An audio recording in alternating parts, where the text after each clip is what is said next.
Propos négrophobes, ce qu'on ne vous dira jamais à l'école. Voltaire.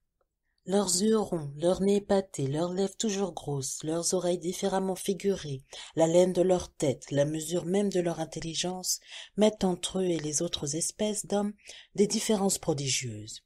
Et ce qui démontre qu'ils ne doivent point cette différence à leur climat, c'est que des nègres et des négresses transportés dans les pays les plus froids y produisent toujours des animaux de leur espèce, et que les mulâtres ne sont qu'une race bâtarde d'un noir et d'une blanche, ou d'un blanc et d'une noire. Source: œuvre complète de Voltaire, Essai sur les mœurs et l'esprit des nations, tome 1.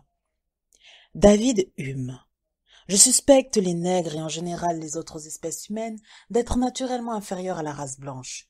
Il n'y a jamais eu de nation civilisée d'une autre couleur que la couleur blanche, ni d'individu illustre par ses actions ou par sa capacité de réflexion. Il y a chez eux ni engins manufacturés, ni art, ni science. Sans faire mention de nos colonies, il y a des nègres esclaves dispersés à travers l'Europe, on n'a jamais découvert chez eux le moindre signe d'intelligence. Source: Sur les caractères nationaux, volume 3. Emmanuel Kant. La nature n'a doté le nègre d'Afrique d'aucun sentiment qui ne s'élève au-dessus de la niaiserie. Les Noirs sont si bavards qu'il faut les séparer et les disperser à coups de bâton. Source: Essai sur les maladies de la tête, observations sur le sentiment du beau et du sublime. Georges Cuvier. La race nègre est confinée au midi de l'Atlas, son teint est noir, ses cheveux crépus, son crâne comprimé et son nez écrasé, son museau saillant et ses grosses lèvres la rapprochent manifestement des singes. Les peuplades qui la composent sont toujours restées barbares.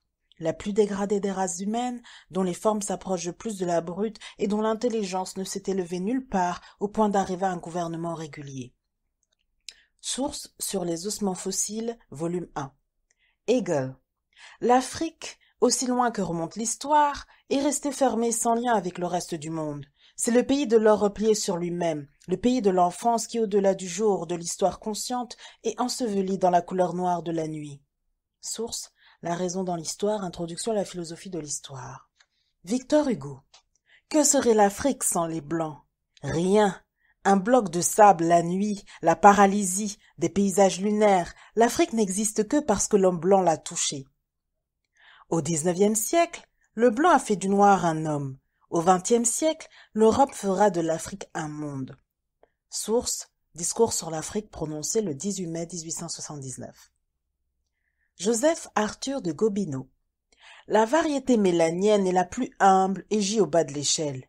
Le caractère d'animalité, empreint dans la forme de son bassin, lui impose sa destinée dès l'instant de la conception. Elle ne sortira jamais du cercle intellectuel le plus restreint. Source: De l'inégalité des races humaines. Ernest Renan. Les hommes ne sont pas égaux, les races ne sont pas égales. Le nègre, par exemple, est fait pour servir aux grandes choses voulues et conçues par le blanc. Source: Dialogue philosophique. Jules Ferry. Je vous défie de soutenir jusqu'au bout de votre thèse qui repose sur l'égalité, la liberté, l'indépendance des races inférieures. Messieurs, il faut parler plus haut et plus vrai. Il faut dire ouvertement que les races supérieures ont un droit vis-à-vis des races inférieures. Source: Débat parlementaire du 28 juillet 1885. Pour aller plus loin, je vous conseille les livres suivants: De l'égalité des races humaines d'Anténor Firmin et Du racisme français, 4 siècles de négrophobie d'Odile Daubner.